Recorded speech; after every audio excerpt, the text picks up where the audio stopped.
son enregistrement. Bonjour à tous, chers actionnaires. Merci beaucoup de votre confiance envers Mediant Technologies. Je suis ravi de gérer cette assemblée aujourd'hui et en espérant que tout le monde commence à reprendre un peu une vie normale dans le contexte actuel.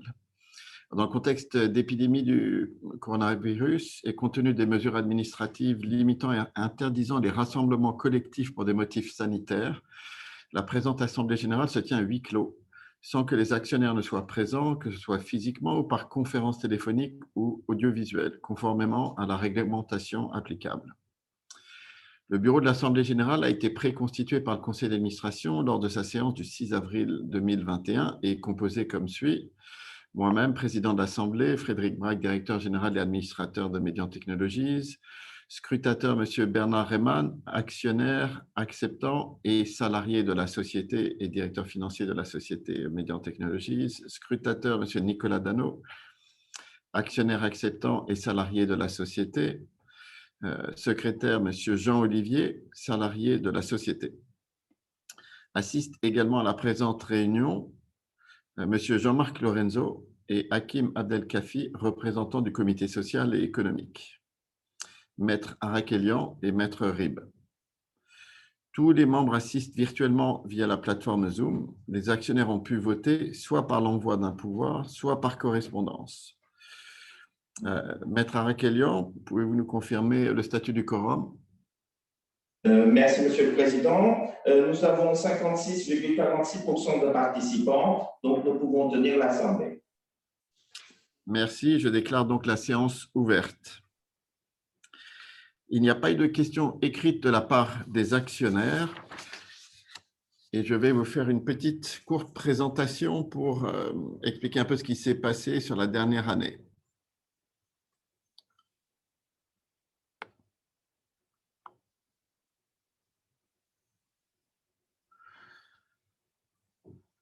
Comme vous le savez, on a une année avec une assez forte croissance sur l'année dernière et tout ça malgré un contexte de crise sanitaire qui a eu un impact sur Mediant aussi. Pour nous, l'impact sanitaire, il a été du fait que certaines des études cliniques sur lesquelles on se positionnait ont soit été annulées, soit ont été repoussées dans le temps. Ça avait commencé par la Chine en Q1 l'année dernière pour ensuite se déplacer sur l'Europe et les États-Unis en Q2, Q3. Et avec un ralentissement aussi un peu sur, et qu'on vit toujours un peu d'une certaine manière avec un impact sanitaire, même si la situation redevient meilleure. Ceci dit, malgré cet impact Covid, on a fait une augmentation du chiffre d'affaires de plus de 51% sur l'année dernière, avec un chiffre d'affaires qui s'est porté à 13,5 millions d'euros et notre carnet de commandes qui était monté jusqu'à 51,7 millions d'euros, donc en augmentation de 35% par rapport à l'année précédente. D'un point de vue financier, on avait signé un accord avec la Banque européenne d'investissement au mois de décembre 2019 qui se portait sur 35 millions. On a tiré la première tranche, on a reçu le versement de la première tranche de 15 millions d'euros au mois d'avril 2020. Et il nous reste donc deux tranches de 10 millions chacune que l'on peut utiliser ou ne pas utiliser en fonction aussi de certains milestones qui doivent être atteints. Les réalisations majeures qu'il y a eu aussi pour la partie iBiopsy, parce que tout le revenu que j'ai mentionné est relié à l'activité iCRO. Sur la partie iBiopsy, les grands effets marquants ont été des partenariats stratégiques très structurants pour nous pour l'accès aux données, en sachant que nous, on travaille sur l'intelligence artificielle, donc l'accès aux données est clé. C'est avec l'APHP, qui est une des plus grandes sources de données cliniques au monde, et UC San Diego, alors ça c'est deux exemples, mais UC San Diego aussi, qui est le centre de recherche clinique mondial de référence pour la maladie de la NASH et les maladies du foie en général. Nous avons fait plusieurs publications, 3 l'année dernière, pour démontrer la pertinence de notre approche et de nouveaux plans de développement diagnostique utilisant l'intelligence artificielle, avec des très bons résultats préliminaires et qui vont continuer maintenant à se développer sur des plus grandes cohortes de patients. Nous avons annoncé aussi le lancement d'un nouveau plan de développement clinique par rapport aux 3 originaux qui est sur le dépistage du cancer du poumon que l'on a annoncé en février de cette année. nous avons procédé le 25 mars 2021 à une augmentation de capital de 28,1 millions d'euros et je vais vous donner un peu plus d'informations sur la manière dont ça s'est fait. Si on prend depuis le début de l'année, le premier trimestre a continué à montrer une très forte croissance. Notre chiffre d'affaires a augmenté de 86% par rapport au premier trimestre de l'année dernière. Et donc, on continue à avoir une assez bonne visibilité sur une croissance des revenus à venir, en tout cas pour les trimestres qui vont venir. Et ça a représenté notre 10e trimestre consécutif de croissance. Notre carnet de commandes se situait à 52,6 millions d'euros, donc supérieur au carnet de commandes à fin décembre, et ce, malgré certaines annulations liées au Covid et de différentes fluctuations sur le marché en général. Du fait de l'augmentation de capital, notre trésorerie se monte à la fin du trimestre à 39,8 millions d'euros. Donc, on est dans une position aujourd'hui tout à fait confortable, en sachant que l'année dernière, comme vous avez pu le voir, on avait une consommation de cash qui était de l'ordre de 8 millions d'euros, même si ça va continuer un peu à augmenter du fait des investissements qu'on fait sur iBiopsy cette année. On est dans une situation cash plutôt très confortable à ce jour. L'augmentation de capital, au départ, elle avait été faite aussi pour être en conformité avec le partenariat et l'accord qu'on avait avec la Banque européenne d'investissement qui nous demandait de faire une levée de fonds d'au moins 15 millions d'euros avant le mois de juillet de 2021 pour évidemment sécuriser le prêt qu'ils nous ont octroyé. Alors, au départ, c'était pour lever 15 millions d'euros. Le placement a été un très grand succès avec une très forte demande et qui finalement s'est fixé à 28,1 millions d'euros, qui était le maximum qu'on pouvait obtenir, qui était suite aux délégations des 20% que l'on a utilisé à ce moment-là. Ce qui est intéressant aussi pour tout le monde en tant qu'actionnaire, c'est que Mediant n'est pas simplement une société franco-française, bien que ce soit aucun mal à ça, mais on a une très forte composante internationale dans notre actionnariat et qui a continué à se poursuivre aujourd'hui avec l'augmentation de capital, avec des souscripteurs qui sont venus d'Italie, d'Allemagne, de Bruxelles et d'Angleterre. Et au final, ça a apporté aussi 30 nouveaux investisseurs pour Mediant Technologies. Alors, l'utilisation de ces fonds vont être beaucoup utilisés pour, évidemment, tout l'opérationnel de Mediant. Ça va financer les opérations de développement de iBiopsy sur lesquelles, comme vous le savez, on continue à investir assez fortement sur toutes les validations cliniques. Ça va être tous les financements liés à la stratégie réglementaire et de mise sur le marché de ces nouvelles solutions diagnostiques. Et aussi, évidemment, pour continuer à aider, favoriser la croissance de Mediant dans l'activité ICRO.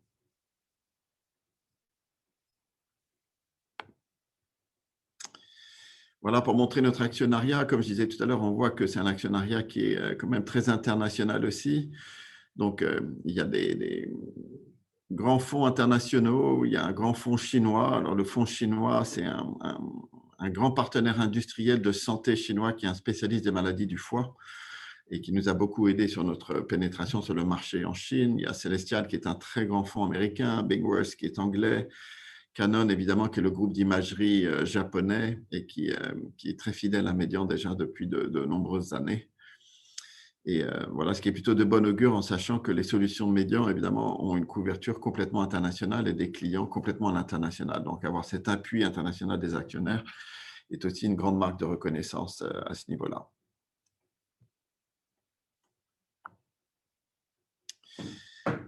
Si on regarde sur la partie ICRO, on a maintenant plus de 40 clients aux États-Unis et en Europe. On a 4 des 10 plus grands labos, un des top 3, ce qui évidemment a son importance parce que les grands labos vont générer beaucoup d'activités récurrentes pour Mediant. On est bien implémenté, et ça continue même, on peut presque dire très bien implémenté sur la Chine. La Chine étant un marché qui est en pleine ébullition parce qu'ils sont dans un mode de rattrapage par rapport à l'Europe et les États-Unis. Et avec beaucoup d'essais cliniques qui sont en train de se mettre en place en Chine aussi. On est impliqué dans beaucoup de phase 3, plus de 43 phases 3. Alors ça, c'est une grande marque de confiance de la part de nos clients sponsors parce que Les phases 3 sont les phases les plus importantes pour eux parce que c'est ce qui représente toutes les données qui vont être soumises à homologation pour la mise sur le marché.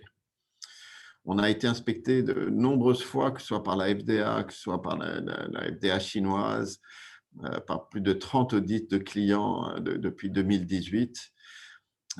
Et à chaque fois, on a passé tous les audits avec un très fort succès, c'est-à-dire sans avoir aucune remarque particulière lors de ces audits. Certains des faits marquants dont j'ai parlé pour iBiopsy, ça a été les partenariats cliniques. Je les ai déjà mentionnés, les résultats préliminaires, là encore, avec des très bons résultats préliminaires, et les lancements de nouveaux plans de développement clinique sur le dépistage du cancer du poumon, et qui a été relié à d'abord une très forte accélération de l'acquisition de données. Et je rappellerai que ce n'est pas simplement trouver les données en imagerie, ce qu'on peut faire assez communément, mais c'est aussi les nettoyer pour qu'elles soient utilisables pour l'intelligence artificielle. Et nous avons fait de nouveaux recrutements très structurants pour Médian sur toute la business unit aussi eBiopsy, pour avoir une approche beaucoup plus structurée maintenant qu'on avance très rapidement sur les développements cliniques.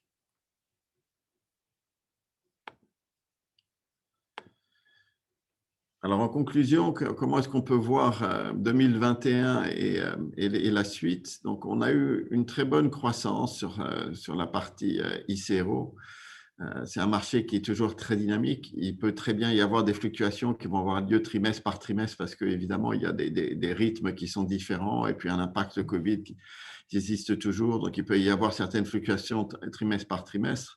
Mais lissé sur une année, on voit très bien que c'est un marché qui continue à croître très fortement et qui est très fragmenté, ce qui nous donne de très grandes possibilités de croissance du fait qu'on a un fort différenciateur technologique qui est relié à la plateforme IC, qui nous positionne de manière très différente par rapport à nos concurrents. Sur la partie eBiopsy, on continue à fortement investir sur nos plans de développement clinique. On a annoncé plusieurs, que ce soit partenariats et les développements cliniques. On travaille maintenant sur des études sur lesquelles on va apporter des résultats d'ici la fin de l'année pour la partie poumon, éventuellement sur la partie CHC, cancer du foie.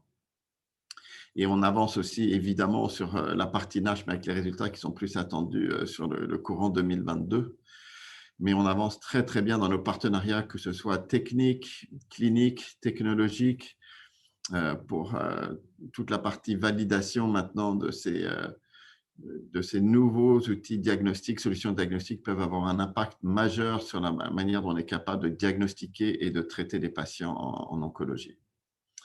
Et là encore, on voit qu'il y a une très forte dynamique. Si on voit depuis le début de l'année, le marché de la biotech traverse un peu plus de difficultés. La partie medtech et diagnostic se porte très, très bien. Ceux que j'ai tendance à appeler comme étant nos principaux concurrents ou partenaires potentiels, qui sont les sociétés issues des biopsies liquides, continuent à avoir des valorisations extrêmement élevées. On parle de plusieurs milliards de dollars sur le marché américain, du fait du potentiel que peuvent représenter ces nouvelles technologies qu'on appelle de solutions diagnostiques non invasives. Et je rappelle qu'il n'y en a véritablement que deux, c'est l'imagerie et les biopsies liquides. Voilà, je vous remercie là pour cette présentation. On va maintenant passer au texte des résolutions. Je vais peut-être donner la main à Maître Arakelian. Merci beaucoup, Monsieur le Président. Donc, nous allons passer au texte de résolution. Je rappelle donc que le détail des résolutions ont été publiés au BALO du 23 avril 2001 et ainsi que sur le site de la société. De même, les rapports des commissaires aux comptes figurent sur le site de la société. Ici, je vous donnerai juste une lecture synthétique des 28 résolutions qui vont suivre. Et en dernière slide, on verra le résultat des résolutions. La première résolution concerne l'approbation des comptes annuels de l'exercice clos le 31 décembre 2020. La deuxième résolution concerne l'approbation des comptes consolidés de l'exercice clos le 31 décembre 2020, présentés conformément aux normes IFRS.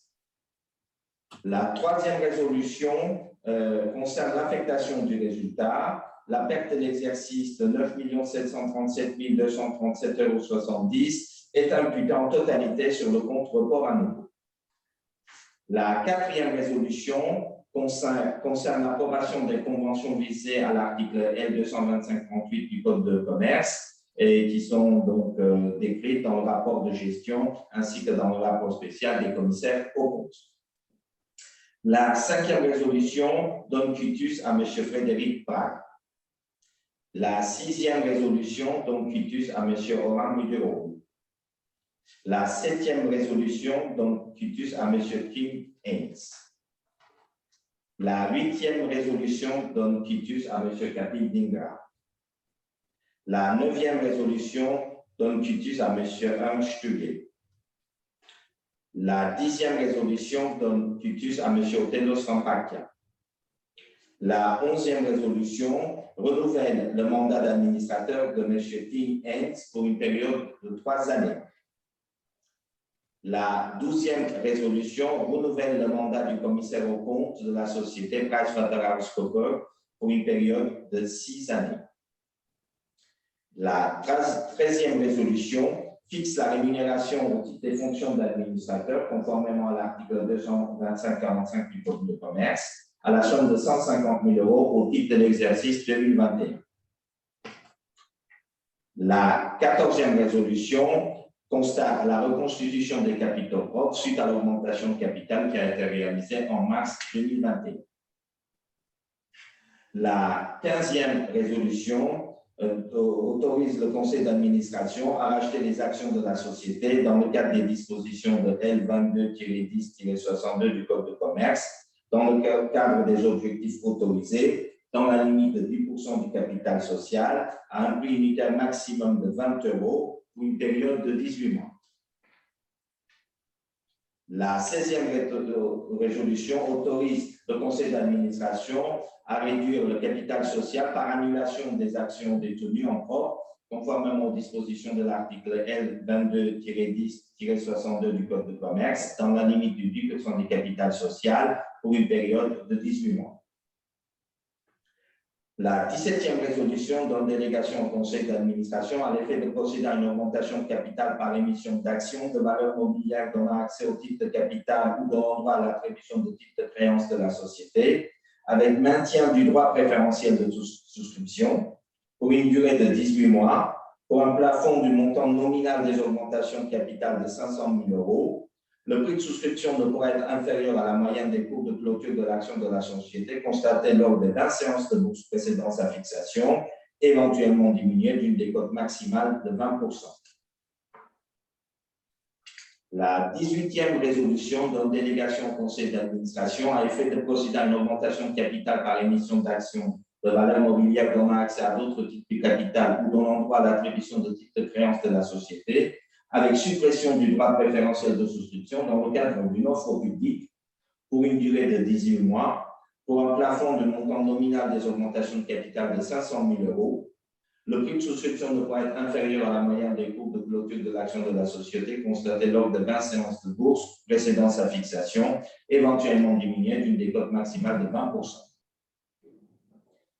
La 19e résolution donne délégation au conseil d'administration à effet d'émettre des actions de la société et de valeurs mobilières donnant accès à d'autres titres de capital ou donnant droit à l'attribution de titres de créance de la société, avec suppression du droit préférentiel de souscription des actionnaires, dans le cadre de l'offre visée au grand 1 de l'article L411-2 du Code monétaire et financier.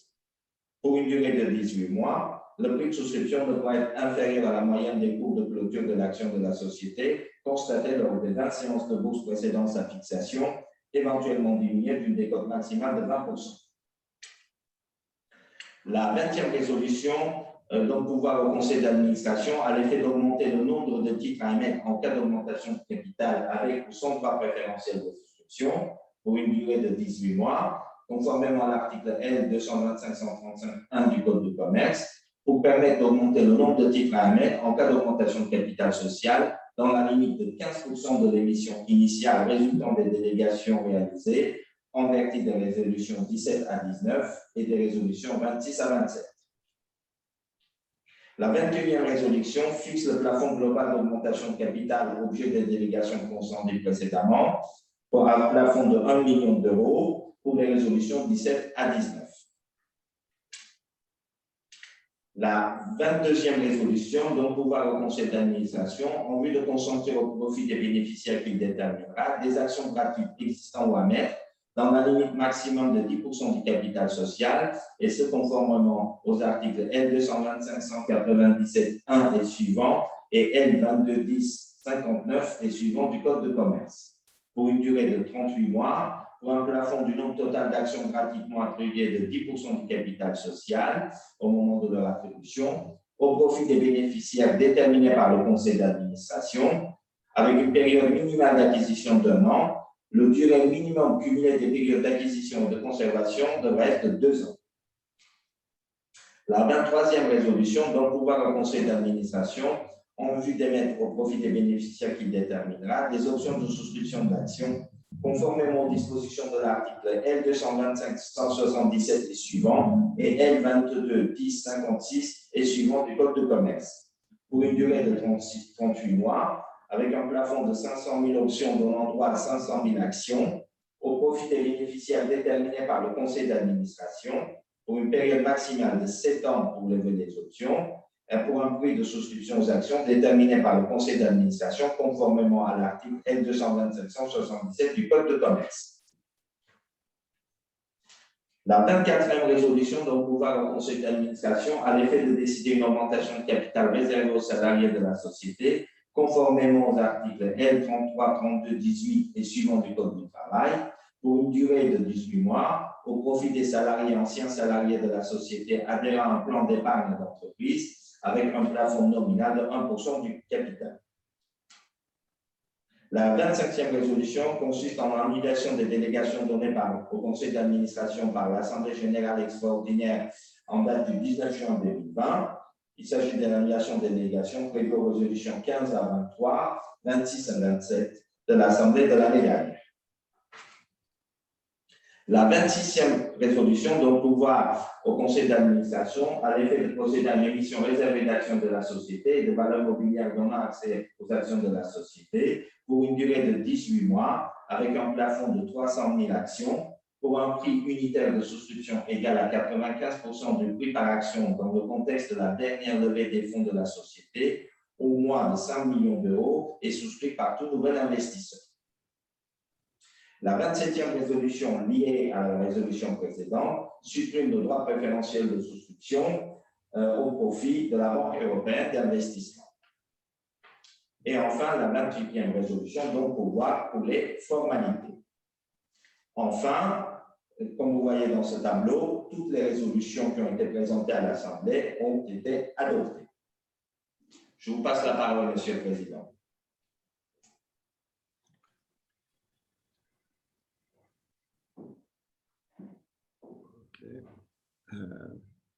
L'ordre du jour est maintenant épuisé. La séance est donc levée. Le procès-verbal de l'Assemblée ainsi que la feuille de présence seront signés par les membres du bureau par le procédé dématérialisé DocuSign. La vidéo enregistrée sera mise sur le site de la société. Je vous remercie tous de votre confiance encore une fois envers Mediant Technologies et portez-vous bien.